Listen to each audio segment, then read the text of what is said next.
En ce temps-là, Jésus disait à ses disciples, « Moi je suis la vraie vigne et mon Père est le vigneron. Tout sarment qui est en moi, mais qui ne porte pas de fruit, mon Père l'enlève. Tout sarment qui porte du fruit, il le purifie en le taillant, pour qu'il en porte davantage. Mais vous déjà, vous voici purifiés grâce à la parole que je vous ai dite. Demeurez en moi, comme moi en vous. De même que le sarment ne peut pas porter de fruits par lui-même, s'il ne demeure pas sur la vigne. De même, vous non plus, si vous ne demeurez pas en moi. Moi, je suis la vigne, et vous, les sarments, celui qui demeure en moi et en qui je demeure, celui-là porte beaucoup de fruits, car en dehors de moi, vous ne pouvez rien faire. Si quelqu'un ne demeure pas en moi, il est comme le sarment jeté dehors, et il se dessèche. Les sarments secs, on les ramasse, on les jette au feu, et ils brûlent. Si vous demeurez en moi, et que mes paroles demeurent en vous, demandez tout ce que vous voulez, et cela se réalisera pour vous. Ce qui fait la gloire de mon Père, c'est que vous portiez beaucoup de fruits et que vous soyez pour moi des disciples. Acclamons la parole de Dieu. Il y a un enseignement fondamental dans cet évangile que je viens de lire. Et puis, il y a au moins 2 détails qui méritent aussi d'être commentés.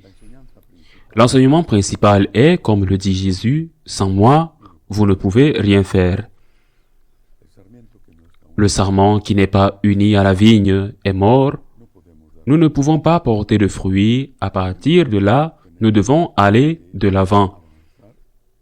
Mais en regardant en arrière, c'est-à-dire en regardant en avant, mais en tenant compte de ce que nous avons fait. S'il n'y a pas de fruits, que devons-nous faire? Regardons en avant, que devons-nous faire pour porter du fruit? Et maintenant, regardons en arrière, qu'avons-nous fait de mal? Qu'avons-nous fait mal? Avons-nous été unis à la vigne? Le Christ a-t-il été notre point de référence permanent? Je me souviens d'une des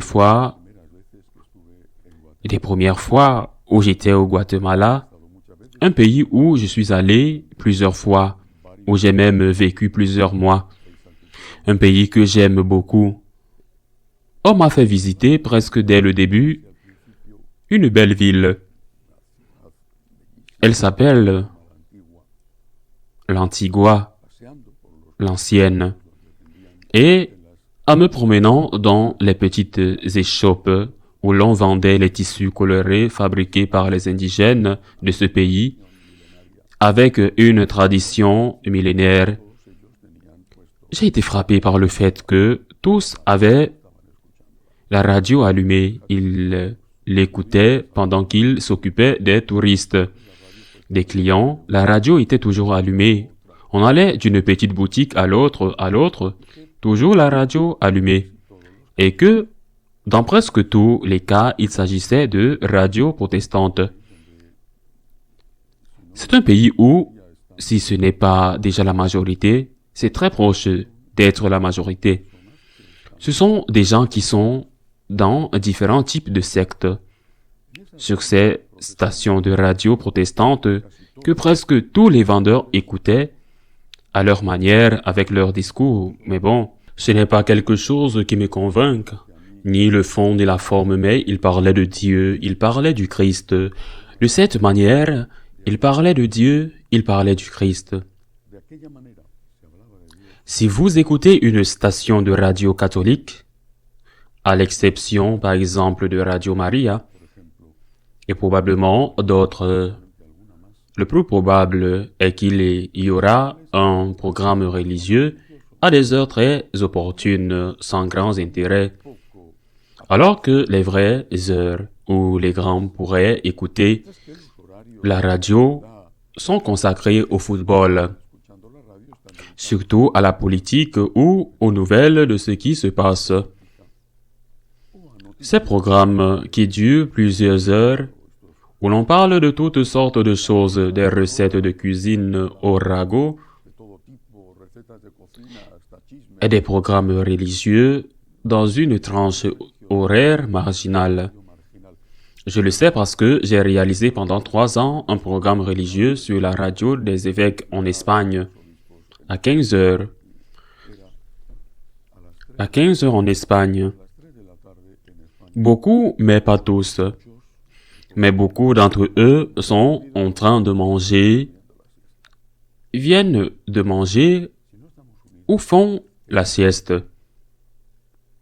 Si nous ne sommes pas unis à la vigne, qui est le Christ, est-il étonnant qu'ils ne viennent pas à l'église? Si notre message principal, je ne dis pas qu'il doit être le seul, mais si notre message principal n'est pas le Christ, son enseignement, son amour infini, sa miséricorde, la vie éternelle, si notre message principal est autre, eh bien, pas sur les mauvaises choses, cela ne se fait pas. Heureusement, les mauvaises choses ne sont pas enseignées. Mais c'est autre chose. Le climat ou la doctrine sociale ou les causes écologiques, tout cela est bien et nous devons le transmettre. Mais cela ne peut pas être notre message principal. C'est pourquoi le Seigneur dit que nous ne pouvons pas porter de fruits si nous ne sommes pas unis à lui, parce que c'est lui qui porte du fruit et que c'est ce que nous devons comprendre. Ce n'est pas nous, c'est lui qui porte du fruit, même si c'est à travers nous. Réfléchissons donc à l'avenir en regardant en arrière où nous sommes-nous trompés. Pourquoi les sectes sont-elles ou ont-elles du succès? Pourquoi n'y a-t-il personne qui fasse un examen vrai et sincère? Si nous ne sommes pas avec Dieu, si nous ne sommes pas l'Église du Christ, si le Christ n'est pas tout pour nous, alors non seulement nous ne porterons pas de fruits, mais il vaudrait mieux que nous n'en portions pas parce que ce fruit serait mauvais, il serait contaminé. Deux détails qui me semblent importants à retenir. D'abord, Jésus-Christ.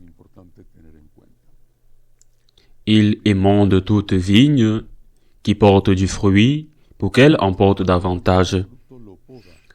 C'est comme ça dans une vigne. On le sait, enfin, on le sait dans les pays où il y a des vignes. La taille qui est faite sur les vignes, une fois que les fruits ont été récoltés, que les feuilles sont tombées, quand l'hiver arrive, on les taille, mais la taille fait mal. Bien sûr, la vigne est morte à cause de l'hiver, apparemment morte. Je ne sais pas si elle aura mal, j'imagine que non. Outre le fait que je ne sais pas si les arbres souffrent, mais les arbres souffrent. Le Seigneur parle des gens, des personnes. Vous avez porté des fruits et pourtant vous avez des problèmes. Et le Seigneur dit, pour que vous portiez plus de fruits, parce que si vous ne pouvez pas vous accommoder, ou vous pouvez croire que les fruits sont les nôtres ou les vôtres, ou vous pouvez penser que le ciel est produit sur la terre, et vous pensez ce que vous pouvez penser, et vous pouvez cesser de penser, de rêver et de désirer aller dans la patrie céleste, qui est notre patrie définitive. Pour que vous puissiez porter plus de fruits, le Seigneur émondant, par exemple, avec une maladie, pour que vous puissiez témoigner comment un catholique vit aussi une maladie, ou la mort d'un proche, ou un problème économique, ou une situation familiale difficile, ou un problème dans votre pays. Comment vit un catholique? Vit-il en marge à l'abri de toutes sortes de difficultés? Parce que je suis catholique, parce que je vais à la messe, parce que je remplis par exemple mes aumônes ou mes devoirs professionnels et familiaux. Je ne tomberai jamais malade, je ne vieillirai jamais, je ne perdrai jamais mon travail, je n'aurai jamais de problème avec un patron. Je n'aurai jamais de problème dans ma famille. Mon pays sera toujours merveilleux. Dans quel monde de rêve vivez-vous? Vous êtes catholique. Vous essayez d'être un bon catholique. Nous ne sommes jamais assez catholiques. Vous tombez malade. Vous vieillissez. Vos amis ou votre famille meurent jusqu'à ce que ce soit votre tour et que votre pays ait des problèmes. Probablement la même chose que si vous n'étiez pas catholique, probablement. C'est là avec ces tailles quotidiennes où vous devez être un témoin. Comment un catholique aime-t-il? Comment un catholique souffre-t-il? Comment un catholique aide-t-il? Comment un catholique fait-il face à la vieillesse, à la maladie, aux crises familiales, aux problèmes avec les enfants? Comment un catholique le fait-il? Ce sont les émondages que le Seigneur permet aux catholiques, à celui qui porte du fruit, de porter plus de fruits et d'être son témoin au milieu du monde, afin que ceux qui nous voient puissent dire « Voyez comme il s'aime ». Voyez comme il s'aime. Un autre enseignement qui vient aussi dans ce texte, Jésus dit « Vous êtes déjà purs à cause de la parole que je vous ai dite.